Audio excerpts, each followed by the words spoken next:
conversando conosco depois de uma reunião, me disse: Chico, você não admita que as operações mediúnicas se verifiquem simplesmente como privilégio? Quando vocês dormem na Terra, quando se entregam à hipnose do sono, são inúmeros os benfeitores espirituais que trabalham e operam socorro cirúrgico ou socorro de outra natureza em nosso favor, seja no mundo orgânico em que nos sediamos presentemente, ou seja em nosso campo mental. Quanto ao meu caso ocular, que não foi operável desde o princípio, quando a doença se manifestou, eu creio que este problema foi uma bênção para que eu pudesse me manter mais ou menos relativamente, regularmente, sem ferir os interesses dos bons espíritos durante estes anos da mediunidade. Porque se eu sair do dever, eu sofro muito com os olhos, então estou como um animal que não posso me afastar dos donos, né?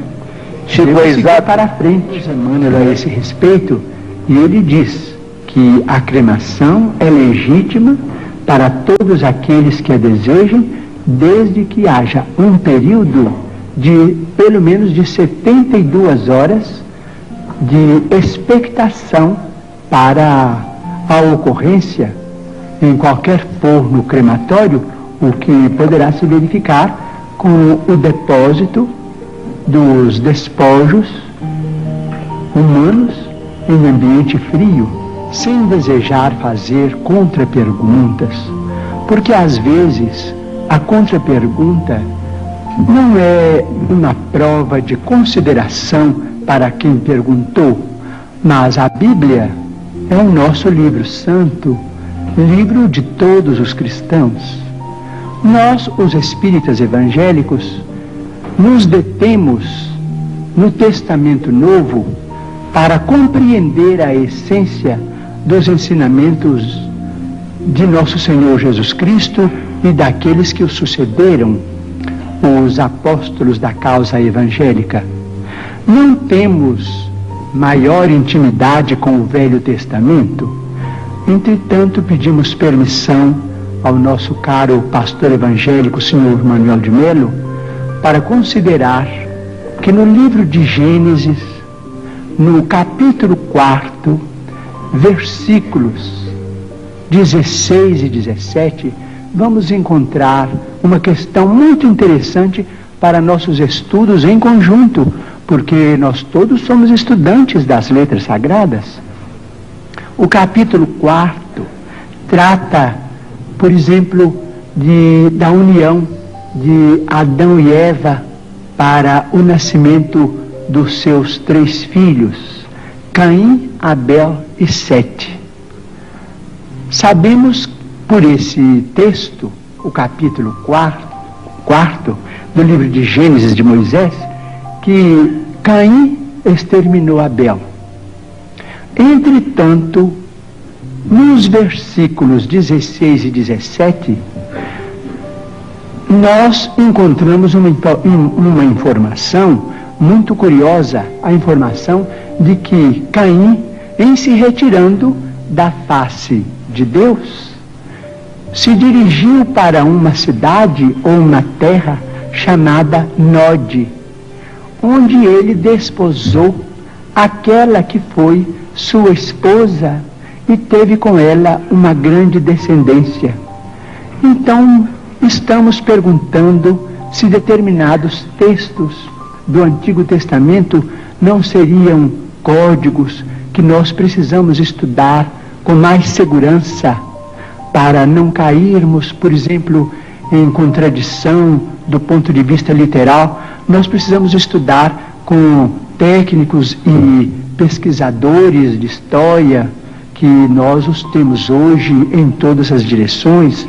Digo isso com o máximo respeito, porque se Caim matou Abel antes do nascimento de Sete, mas casou-se numa cidade chamada Nod, onde encontrou a sua mulher, aquela que foi sua esposa, e com ela teve uma grande descendência, o assunto exige estudos especiais de nós todos.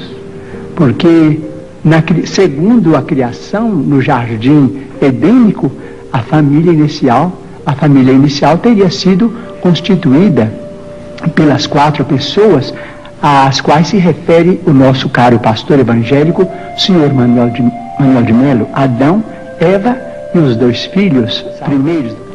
Com respeito à reencarnação, nós, os espíritas, estamos diante de uma realidade inconteste para nós. Mormente na vida mediúnica temos assistido, nestes quase 45 anos de espiritismo evangélico à luz dos princípios kardecianos, a desencarnações e reencarnações. Mas permitimos-nos também perguntar ao senhor Manuel de Melo, ao nosso caro pastor evangélico, senhor da pergunta, e também àqueles que fazem objeções contra os princípios da reencarnação, permitimos-nos perguntar sobre o sofrimento das crianças. Por exemplo, não vamos nos referir aos adultos, porque seria alongar muito a resposta, mas vamos pensar nas crianças. Por exemplo, nós, os espíritas, muitas vezes encontramos determinados casos de suicídio, e às vezes suicídio acompanhados de homicídio, ou às vezes apenas de homicídio. Mas vamos encontrar esses problemas do complexo de culpa levado para além desta vida, e depois esse complexo de culpa renascido com aquele que é responsável por ele através de sofrimentos que só podemos entender através da reencarnação. Por exemplo, muitas vezes temos encontrado, por exemplo, irmãos nossos suicidas que dispararam um tiro contra o coração e que voltam com a cardiopatia congênita ou com determinados fenômenos que a medicina classifica dentro da chamada tetralogia de Fallot.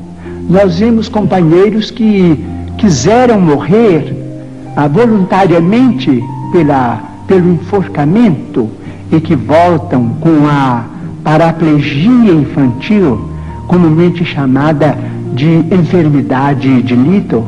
Nós vemos muitos daqueles que preferiram o veneno e que voltam com malformações congênitas, com problemas miopáticos, com o mixedema, aqueles que às vezes violentam o próprio ventre e que voltam também sofrendo as tendências e que às vezes acabam se desencarnando com o chamado infarto mesentérico.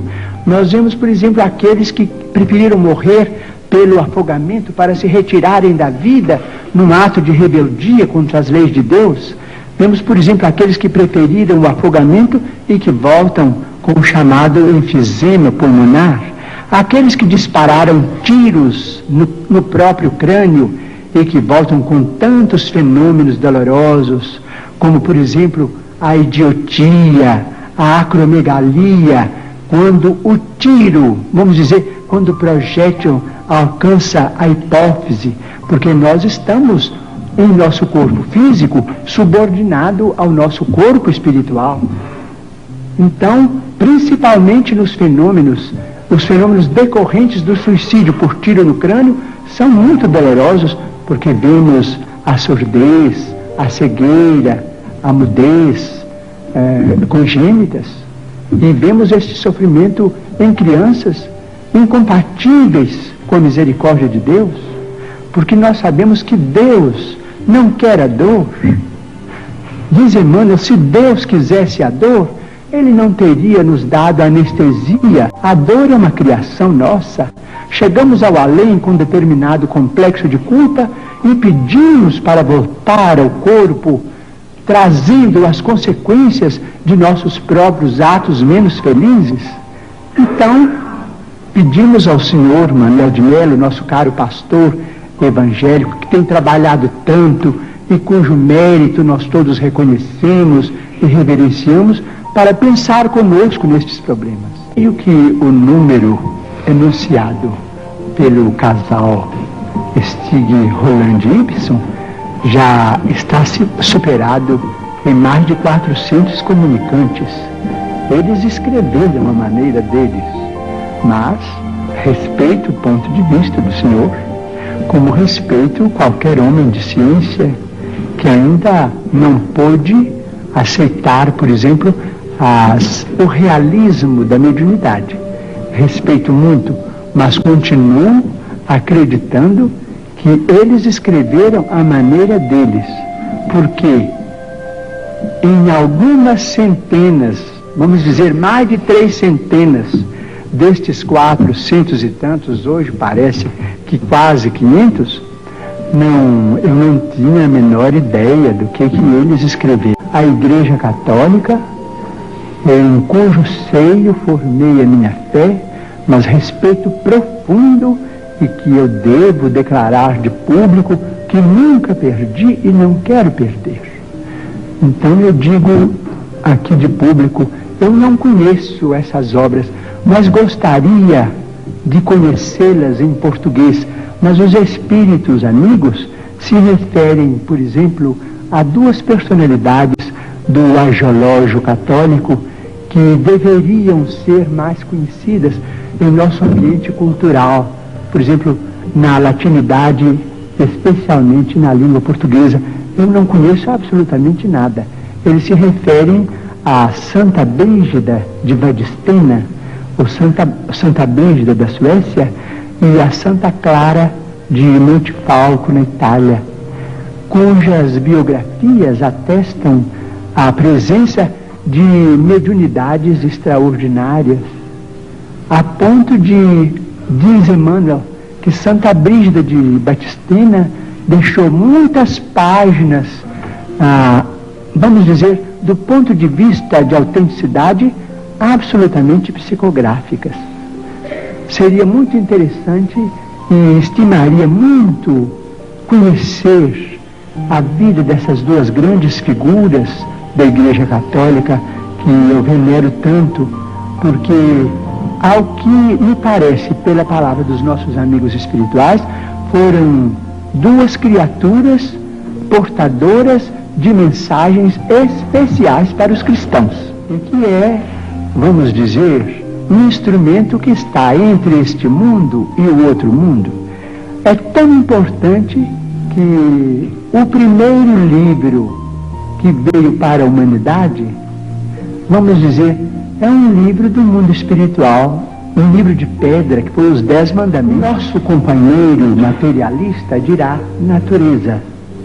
Mas, para nós os religiosos, natureza é sinônimo de manifestação de Deus. Então, Deus cria a natureza, Deus cria a vida, mas o homem, os homens ou as mulheres do planeta são filhos de Deus e podem modificar a criação de Deus. Nós nos encontramos no limiar de uma era extraordinária, se nos mostrarmos capacitados coletivamente a recebê-la com a dignidade devida.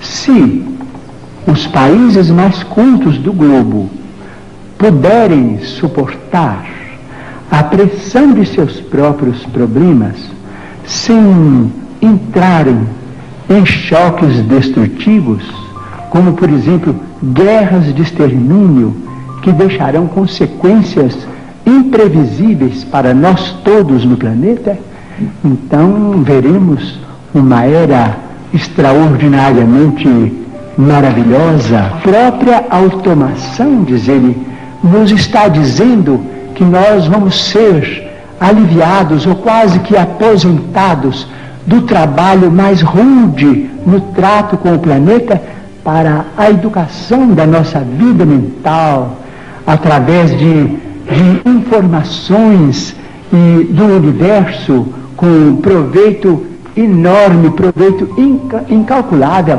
para benefício da humanidade. Mas isso terá um preço, terá o preço da paz, se nós pudermos nos suportarmos uns aos outros, quando não nos pudermos amar uns aos outros, segundo os preceitos de Jesus, até que essa era prevaleça, provavelmente no próximo milênio. Não sabemos se no princípio, se no meados ou se no fim.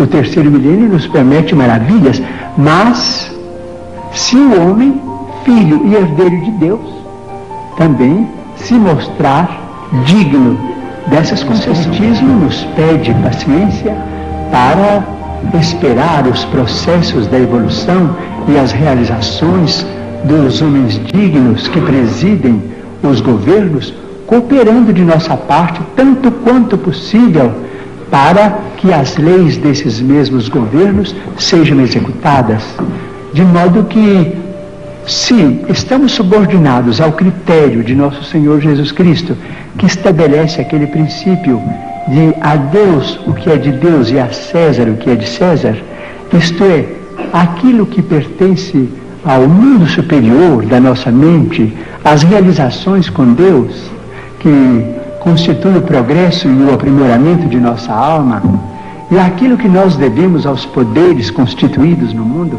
que nos orientam e que administram os nossos interesses, então o Espiritismo não se sente, vamos dizer, o Espiritismo evangélico não se sente absolutamente inclinado a qualquer participação no partidarismo de ordem política para solucionar os problemas da vida material, conquanto reconheça que todos devemos trabalhar. O Espiritismo nos ensina que se existe fome, não é por culpa da terra. Assim como se o rio não tem culpa quando passamos por cima dele numa ponte cometendo um delito contra a higiene, as leis são magnânimas, mas a vacina contra a ignorância é a instrução, e a vacina contra a penúria é o trabalho. Em vez de, vamos dizer, de pedir melhoria de rendas, vamos pensar assim, conquanto todos precisemos do dinheiro, todos necessitamos do dinheiro como sangue de nossas realizações materiais e seiva da nossa civilização. Nós todos precisamos do dinheiro, seja ele apresentado de que forma for, em qualquer regime, porque o dinheiro é um documento daqueles que nos governam e que nos credenciam para o serviço aquisitivo onde estejamos. Conquanto precisemos todos do dinheiro, se pensássemos, por exemplo, em trabalharmos todos e em organizar, vamos dizer, as questões do trabalho com o aproveitamento das nossas energias integrais, então cremos que o problema seria quase que imediatamente resolvido.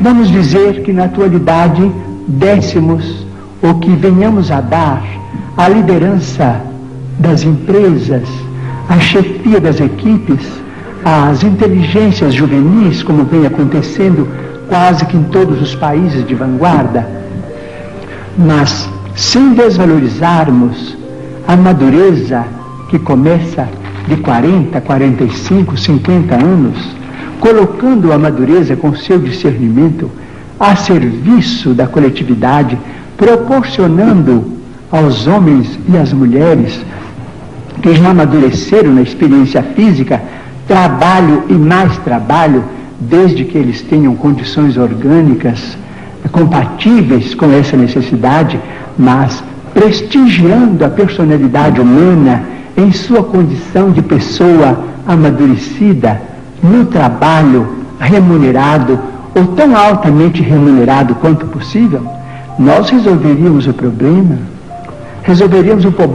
sem entrarmos em atrito com a autoridade legal. Se não entrarmos numa guerra de extermínio nos próximos 50 anos, então nós podemos esperar realizações extraordinárias da ciência humana, partindo da Lua.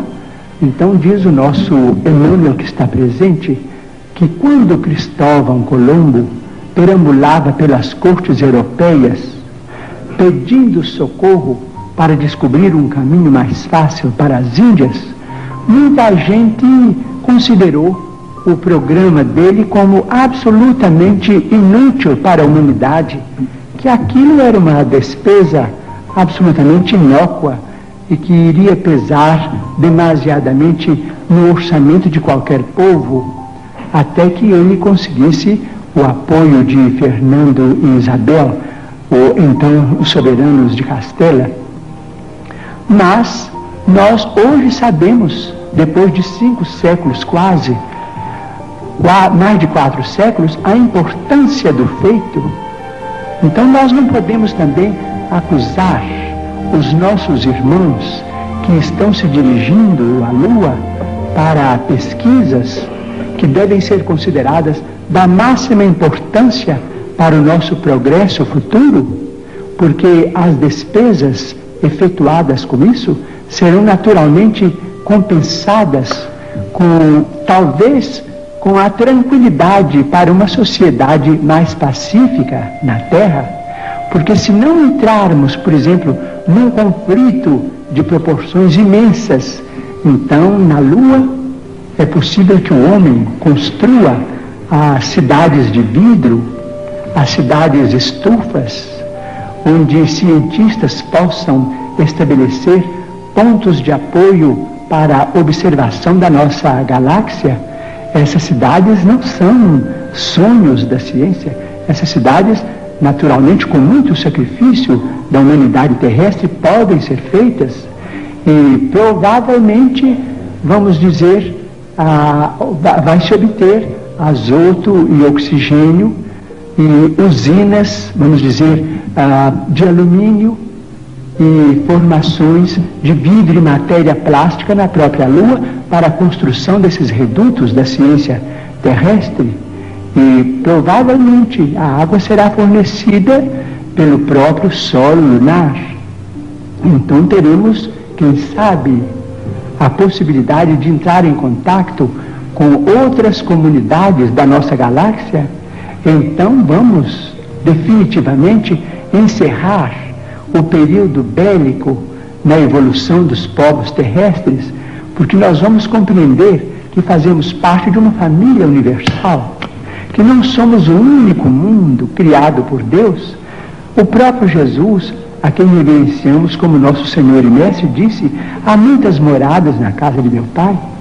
Portanto, nós precisamos prestigiar a paz dos povos, a tranquilidade de todos, com o respeito de todos, com a veneração máxima pela ciência, para que nós possamos auferir esses benefícios no futuro, talvez mais próximo do que remoto, se nós fizermos por merecer. Vamos dizer, se as potências do homem na visão, na audição, nos recursos imensos do cérebro, vamos dizer, nos recursos gustativos, nas mãos, na tactilidade com que as mãos executam trabalhos manuais, nos pés, se todas essas potências foram dadas ao homem para a educação, para o rendimento no bem, isto é, potências consagradas ao bem e à luz, em nome de Deus, seria o sexo, em suas várias manifestações, sentenciado às trevas. Quando as lágrimas nascem do nosso reconhecimento a Deus pelos benefícios que recebemos, quando as lágrimas refletem a nossa saudade tocada de esperança, os nossos amigos desencarnados nos dizem que as lágrimas fazem a eles muito bem, porque elas são luzes no caminho daqueles que são lembrados com imenso carinho. Mas quando as nossas lágrimas traduzem revolta de nossa parte diante dos desígnios divinos que nós não podemos de imediato sondar, quando essas lágrimas retratam rebeldia, essas lágrimas prejudicam os desencarnados, tanto quanto prejudicam os encarnados também. Os espíritos amigos nos dizem que o problema, por exemplo, do complexo de Édipo e as derivações dele, que nós chamamos de complexo de Eletra, esses complexos que foram inicialmente estudados por Freud e que hoje são desenvolvidos por uma pleiade brilhante de cientistas da psiquiatria e da análise, esses fenômenos podem ser perfeitamente estudados com muita segurança e com muito êxito à luz da reencarnação. E nós vamos compreender que precisamos hoje da psiquiatria e da análise, porque as nossas ligações afetivas na Terra, quase que até agora, têm sido filiadas a um amor muito selvagem. Nós nos queremos uns aos outros dentro vamos dizer, nas teias da consanguinidade ou nas teias da afetividade, com um espírito de egoísmo que vai ao superlativo da absorção, de modo que a psiquiatria e a análise vão nos ajudar no mundo, em nome da providência divina, a nos estudarmos e a estudar estes vínculos para depois voltarmos a estes mesmos vínculos com um amor mais educado. Então, se formos dignos de receber o tubo de ensaio como sendo um claustro materno estruturado pela ciência, vamos esperar que no tubo de ensaio a reencarnação se faça com muito mais facilidade para as garantias de saúde do espírito reencarnante, porque nós, como espíritos reencarnantes na Terra, estaremos libertos de muitos traumas que acontecem em nossa condição de vida embrionária, quando na companhia mais íntima de nossas mãezinhas sobre a Terra. Mas a vinculação do amor, esta não terminará nunca, porque o amor é presença de Deus. E o amor continuará a nos unir uns aos outros para sempre. E nos amaremos cada vez mais. Agora, vamos educar o amor, porque não temos sabido amar uns aos outros conforme Jesus. Não estamos falando do ponto de vista individual, mas na condição de brasileiros, buscamos, no berço onde nasceram, milhões de irmãos nossos reencarnados nas plagas africanas, para que eles servissem as nossas casas e as nossas famílias, instituições e organizações na condição de animárias.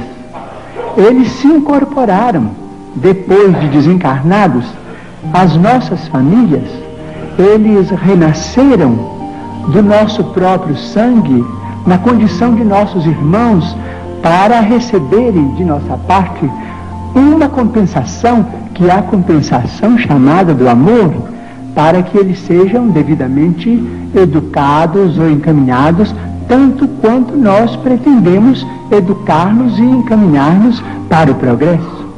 Então temos a religião de Umbanda, que vem como uma organização dos espíritos recentemente, porque 4 séculos é um tempo curto nos caminhos da eternidade, recentemente trazidos para o Brasil. Eles organizaram agora, seja numa condição ou noutra. Nós no Brasil não conseguimos pensar em termos de cor, nós todos somos irmãos, de modo que eles organizaram uma religião sumamente respeitável também. Eles também veneram Deus com outros nomes, veneram os emissários de Deus com outros nomes. Respeitamos-los todos e acreditamos que em toda parte onde o nome de Deus é pronunciado, o bem pode se fazer. Agora, encontramos na doutrina espírita, individualmente e coletivamente, em nos referindo aos companheiros da doutrina espírita, a faixa que nos compete no campo de nossa evolução, para estudos do nosso destino, para estudo da imortalidade.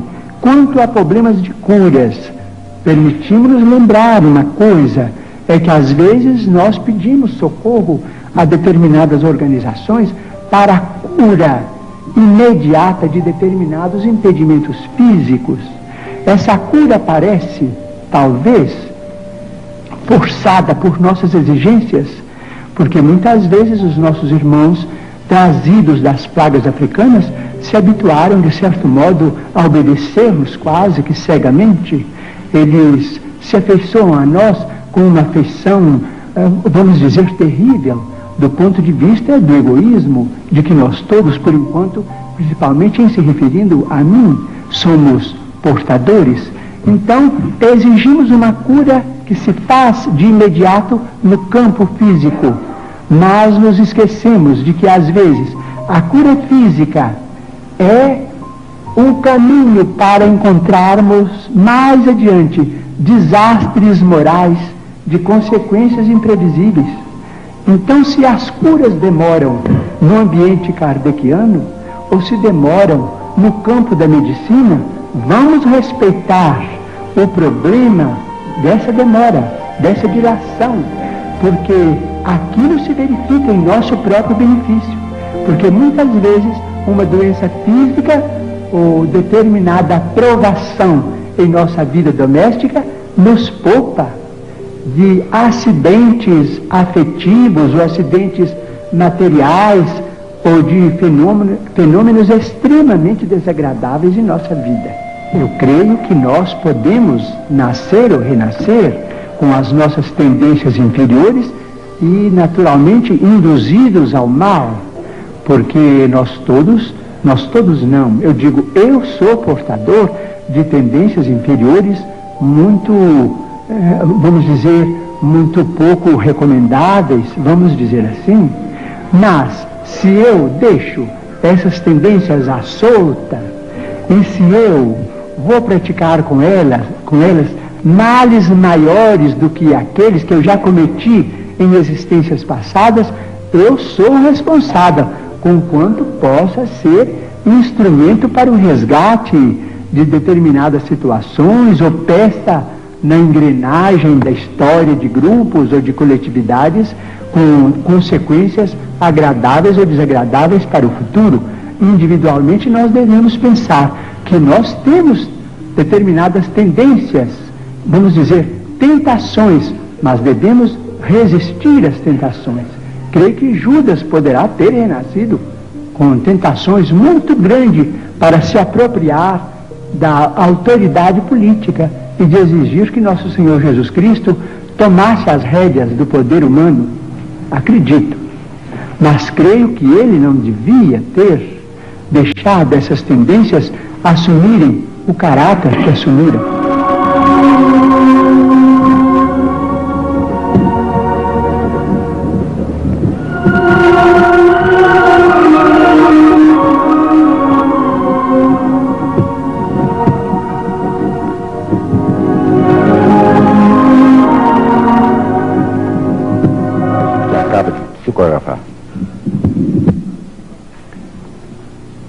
Segundo milênio, apaga-se o milênio, a sombra deblatera, vejo a noite avançar do anseio em que me agito, guerra e sonho de paz estadeiam um conflito de polo a polo, a dor reclama em longa espera. Explode a transição no ápice irrestrito. A cultura perquire, a crença se oblitera, a forma antiga em luta aguarda a nova era, roga-se tempo novo ao tempo amargo e aflito.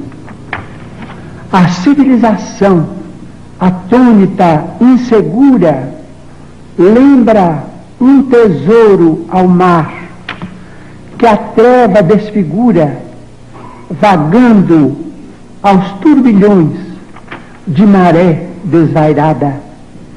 Entretanto, no mundo, a nau que estala e treme, a luz prossegue e brilha, o Cristo está no leme, preparando na terra a nova madrugada.